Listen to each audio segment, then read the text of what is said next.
चुकुड़िया भर दूध। यह एक लघु कथा है जो मैं आज आपके सामने रखने जा रही हूँ। एक गोविंदपुर नामक गांव था। वहाँ पर एक स्कूल में सभी विद्यार्थी पढ़ा करते थे। स्कूल की स्थिति भी पुराने ग्रामीण क्षेत्रों जैसी थी। एक दिन स्कूल में पंचायत के द्वारा भगवान श्री कृष्ण की कथा कराने का निश्चय किया गया और सभी बच्चों से कहा गया कि वह अपने घर से प्रसाद के लिए दूध लेकर आए। उसमें एक बच्चा नीलू अपने घर गया और अपनी माँ से कहने लगा कि माँ, कल विद्यालय में कथा है, मास्टर जी ने घर से दूध लाने के लिए कहा है। नीलू के पिता कुमार थे, पर क्षय रोग के कारण उनकी मृत्यु हो जाती है। नीलू के पिता के मृत्यु के बाद उनकी माँ ही छोटे छोटे मिट्टी के बर्तन बनाकर गांव में बेचती है और जिस कारण बहुत ही कम मात्रा में धन प्राप्त हो पाता है।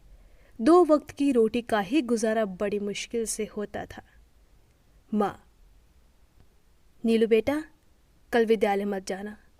दूध वह लोग लाते हैं जिनके पास गाय भैंस होती है, हम लोगों के पास तो है ही नहीं। नीलू उदास हो जाता है और अपने मन में सोचता है, मैं ही क्यों दूध नहीं ले जा सकता। माँ। नीलू को उदास देखकर उसकी माँ भी भावुक हो जाती है और अपने 5 वर्ष के बच्चे को गले से लगाकर कहती है, तेरे पापा होते तो आज ज़रूर दूध होता। तो चल, मैं तुझको रोटी देती हूँ। नीलू भी उदास होकर बैठ जाता है। नीलू, मैं आज रोटी नहीं खाऊंगा, और रोने लगता है। बार बार नीलू अपनी माँ से दूध की जिद करता है कि स्कूल के सभी बच्चे अपने घर से दूध लेकर जाएंगे और मैं कैसे जाऊं, सब मुझे चढ़ाएंगे।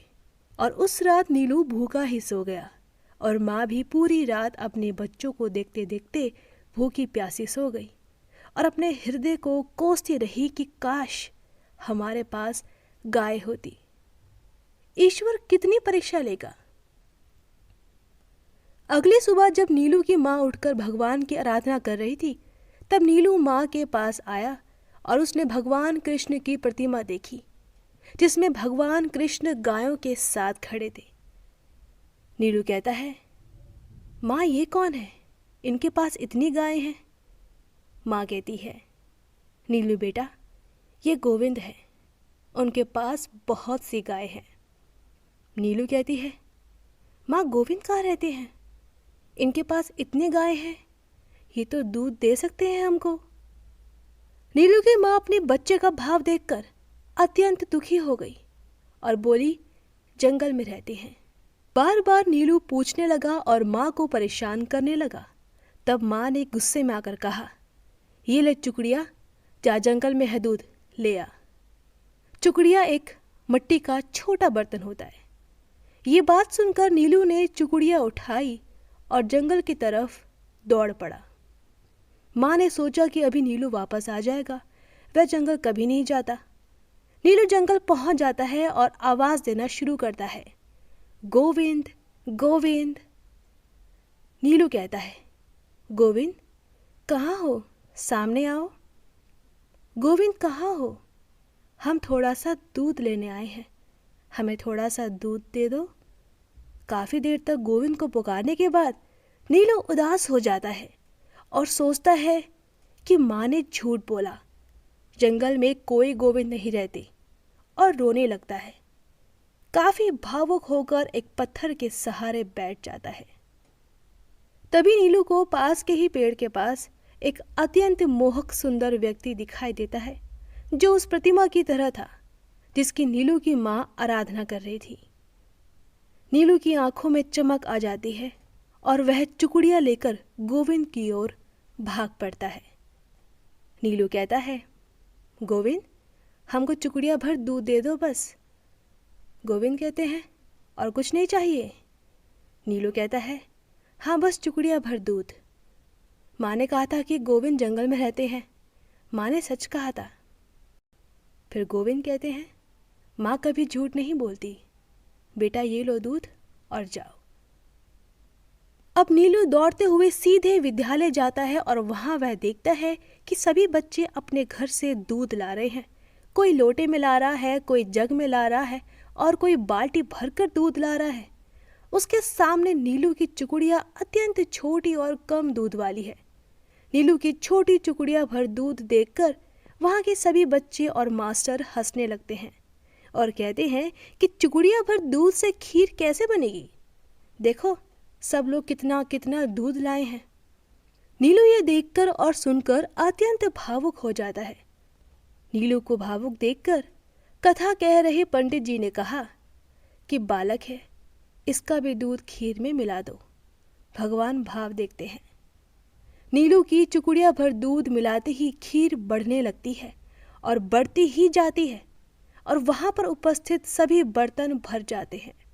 फिर इसके बाद तो तुरंत गांव से बर्तन मंगाए जाते हैं, वह भी भरने लगते हैं। तभी पंडित जी ने पूछा कि नीलू बेटा, ये चुकड़िया भर दूध तू कहाँ से लाया? फिर नीलू कहता है, जंगल वाले गोविंद से। तभी नीलू भगवान कृष्ण की प्रतिमा की ओर इशारा करता है कि ये गोविंद है, इन्होंने ही दिया है। सभी शिक्षक और पंडित जी अचंभित हो जाते हैं और कहते हैं, मुझे गोविंद के पास तुरंत ले चलो। और नीलू पंडित जी और सभी शिक्षक गण और सभी बच्चे और उनके परिवार के लोग जंगल की ओर निकल पड़ते हैं। फिर पंडित जी वहां जाकर नीलू से पूछते हैं, गोविंद कहाँ है नीलू? नीलू एक पेड़ की ओर इशारा करता है और कहता है कि वह देखो बैठे तो है। गोविंद केवल नीलू को ही दिख रहे थे और किसी को नहीं। ये देखकर पंडित जी अत्यंत भावुक हो जाते हैं और प्रार्थना करते हैं कि भगवान मुझे दर्शन दो। सभी शिक्षक और सभी बच्चे नीलू से माफ़ी मांगते हैं और पंडित जी नीलू को गले से लगाते हुए कहते हैं कि मैंने पूरे जीवन भगवान की आराधना की पर वह मुझे नहीं दिखे और तूने बस नाम से पुकारा और सामने आ गए, ऐसा क्यों? और गोविंद केवल उस नीलू को ही दिख रहे हैं। और ये देखकर पंडित जी और सभी शिक्षक गण भावुक हो जाते हैं, उनका घमंड टूट जाता है। अत्यंत भावुक हो जाने के बाद गोविंद सामने आते हैं और कहते हैं कि इस बालक ने मुझे मन से पुकारा था, इसलिए मैं सामने आया हूँ। और इस बालक ने ही फिर से मुझसे प्रार्थना की कि मैं सबको देखूं, इसलिए तुम सब मुझे देख पा रहे हो। इतना कहते ही गोविंद अंतर्ध्यान हो जाते हैं। पंडित जी बच्चे को अपने गले से लगाकर रोने लगे, बोले कि जिसके लिए हम कथा कह रहे हैं वह तुमसे स्वयं मिलने आया, ईश्वर भाव का भूखा है। ये बात आज स्पष्ट हो गई है। हरे कृष्णा।